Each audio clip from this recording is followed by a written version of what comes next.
Hello students, मैं काजल अग्रवाल आप सभी का स्वागत करती हूँ आपके अपने चैनल स्टूडेंट जंक्शन में। आई होप आप सभी बढ़िया होंगे, मज़े में होंगे, स्वस्थ होंगे और अपने एफर्ट्स अपनी पढ़ाई में कर रहे होंगे।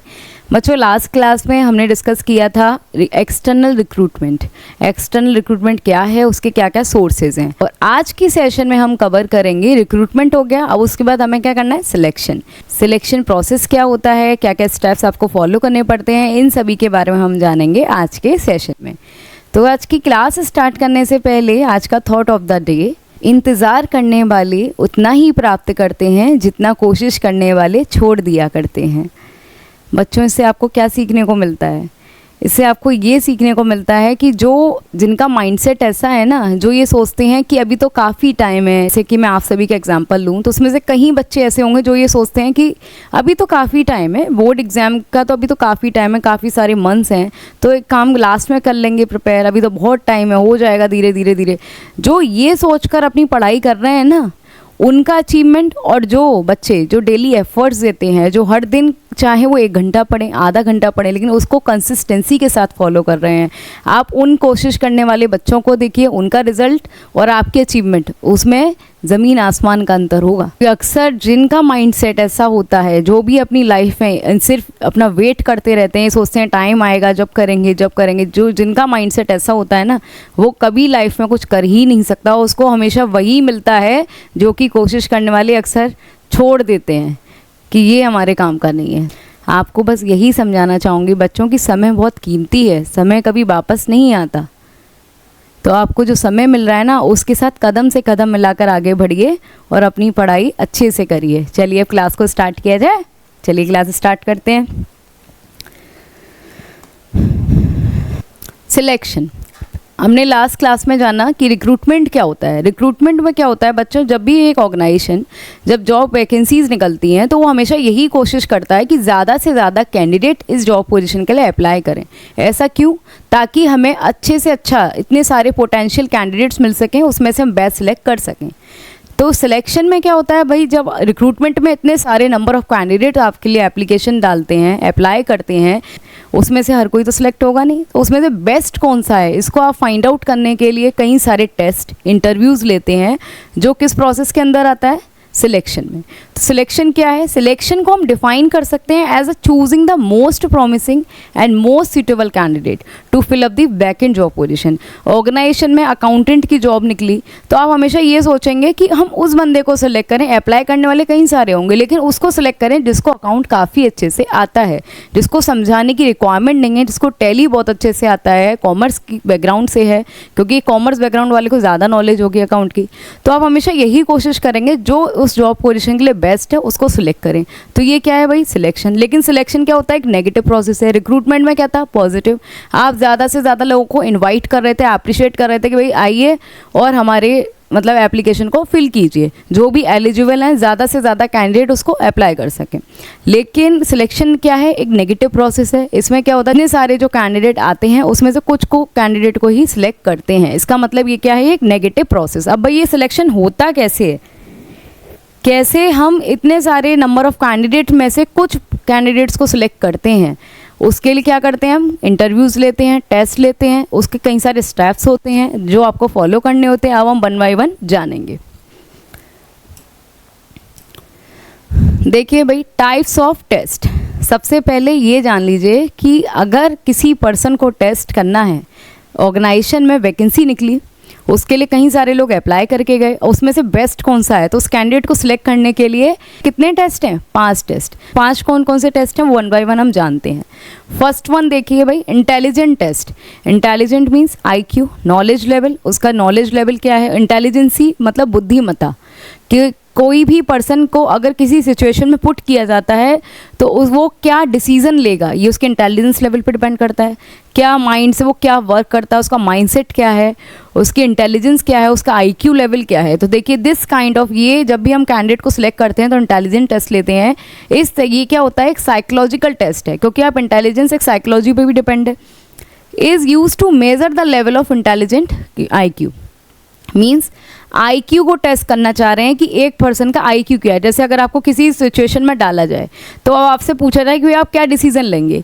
सेल्स डाउन जा रही है, अब आप बताइए सेल्स को कैसे बूस्ट करेंगे, कैसे पीक पर लेके जाएंगे। एक एम्प्लॉयज़ ऑर्गेनाइजेशन में कई सारे एम्प्लॉयज़ हैं जो कहीं ना कहीं ऑर्गेनाइजेशन से डिससेटिस्फाइड हो रहे हैं, अब आप उसको सेटिस्फाइड कैसे करेंगे। तो इस तरीके से क्या आप इंटेलिजेंट टेस्ट, उसका मतलब आईक्यू जानना चाह रहे हैं कि हर सिचुएशन में, चाहे वर्स्ट हो चाहे बेस्ट सिचुएशन हो, तो उसमें किस तरीके से आप डील करोगे, तो आपका आईक्यू टेस्ट करना चाह रहे हैं। तो ये होता है एक इंटेलिजेंट टेस्ट जो एक कैंडिडेट के साथ परफॉर्म किया जाता है। सेकंड देखिए एप्टीट्यूड। एप्टीट्यूड का मतलब है एक तरीके से एबिलिटी। आप ये जानना चाह रहे हैं कि एक पर्सन किसी काम को सीखने में कितना जल्दी योग्य है, मतलब कितना जल्दी वो किसी चीज़ को कैप्चर कर लेता है। जैसे आप देखते होंगे जो बच्चे होते हैं ना, छोटे बच्चे, उनकी जो लर्निंग पावर होती है ना वो बहुत ही ज़्यादा अच्छी होती है, जो बड़े होकर हमें कहीं ना कहीं कम होती चली जाती है। लेकिन बच्चे अगर किसी चीज़ को एक बार देख लेते हैं ना, वो इतना जल्दी ग्रैब करते हैं कि उनको वो चीज़ याद हो जाती है। तो ऐसा बड़ों में नहीं होता है। तो इसी तरीके से एप्टीट्यूड टेस्ट आपका बताता है ability. Ability is conduct to find out the potential of learning. किसी भी काम को, अगर नई चीज़ को आपको सिखाया जाता है, नया टेक्निक सिखाया जाता है, तो आप कितनी जल्दी उसको सीखते हैं, कैप्चर करते हैं। तो ये एबिलिटी, कोई भी नई चीज़ आपके सामने दिखाया जाए या कोई नई स्किल्स आपको सिखाया जाए तो आप उस स्किल्स को कितना अच्छे से और कितना जल्दी सीख पाते हैं, इस एबिलिटी को टेस्ट किया जाता है through the aptitude test. Third one देखिए पर्सनालिटी टेस्ट। पर्सनालिटी मीन्स व्यक्तित्व। किसी पर्सन का व्यक्तित्व कैसा है, उसका आचरण कैसा है, उसका व्यवहार कैसा है, एक ह्यूमन बिहेवियर टेस्ट। ये बहुत ज़्यादा ज़रूरी है भाई। अगर ऐसा हम ये पर्सनैलिटी टेस्ट नहीं करेंगे तो हमें यही नहीं पता चलेगा कि वो लड़ने झगड़ने वाला तो नहीं है, कहीं कोऑर्डिनेशन बना, क्योंकि एक ऑर्गेनाइजेशन में अगर कोऑर्डिनेशन नहीं तो कुछ भी नहीं। इतने सारे वर्कर्स काम कर रहे हैं आपस में, अगर वो लड़ाई झगड़ने वाला हुआ या उसका बिहेवियर अच्छा नहीं हुआ तो भाई कैसे काम चलेगा। तो इसके लिए सबसे ज़्यादा ज़रूरी है कि उसका व्यक्तित्व देखा जाए। तो पर्सनैलिटी टेस्ट कंडक्ट किया जाता है ये जानने के लिए कि उसका ह्यूमन बिहेवियर क्या है। This test relate to personal emotions, his reactions. अगर कोई भी एक्शन का रिएक्शन होता है ना, अगर आपको वर्कलोड ज़्यादा दे दिया जाता है तो कहीं ऐसा तो नहीं आप इरिटेट हो जाते हैं या गंदा बिहेवियर करने लगते हैं। तो भाई ये सारी चीज़ें नहीं होना चाहिए। एक एम्प्लॉय हमेशा स्टेबल होना चाहिए इमोशनली, और उसका जो बिहेवियर क्या है, ह्यूमन बिहेवियर हमेशा कॉर्डियल होना चाहिए। तो ये चीज़ें देखना बहुत ज़रूरी है। Trait test. Trait test conduct किया जाता है चेक करने के लिए कि अभी उसमें क्या स्किल्स हैं।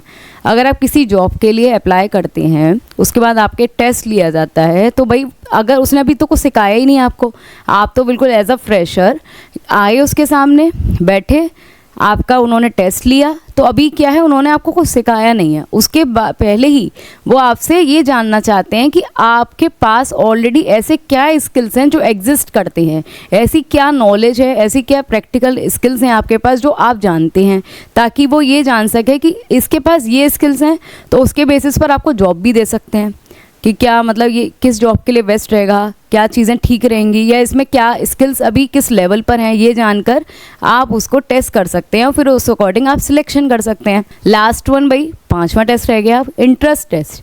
इंटरेस्ट टेस्ट कंडक्ट किया जाता है ये जानने के लिए कि कैंडिडेट का इंटरेस्ट किस चीज़ में सबसे ज़्यादा है।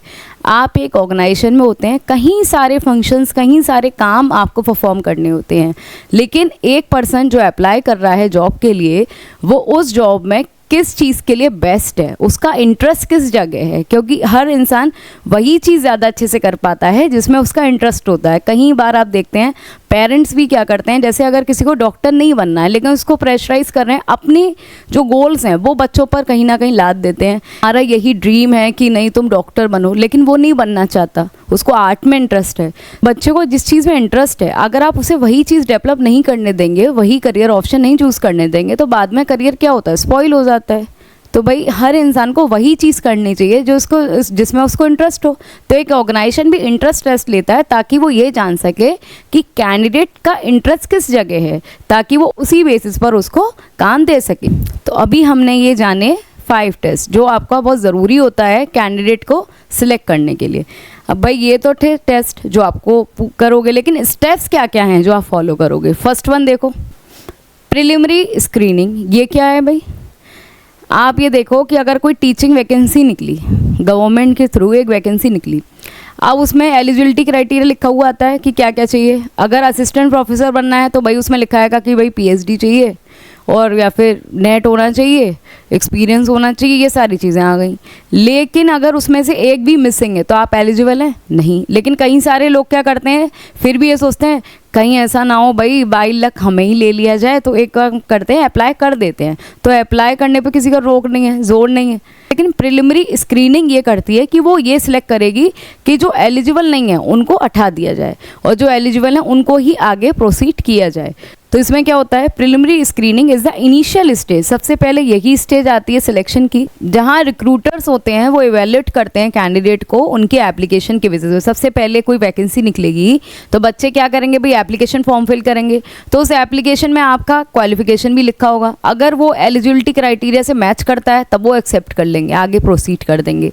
और जहाँ आप एलिजिबल नहीं हैं उस एप्लीकेशन को रिजेक्ट कर देंगे। ये होता है प्रिलिमिनरी स्क्रीनिंग।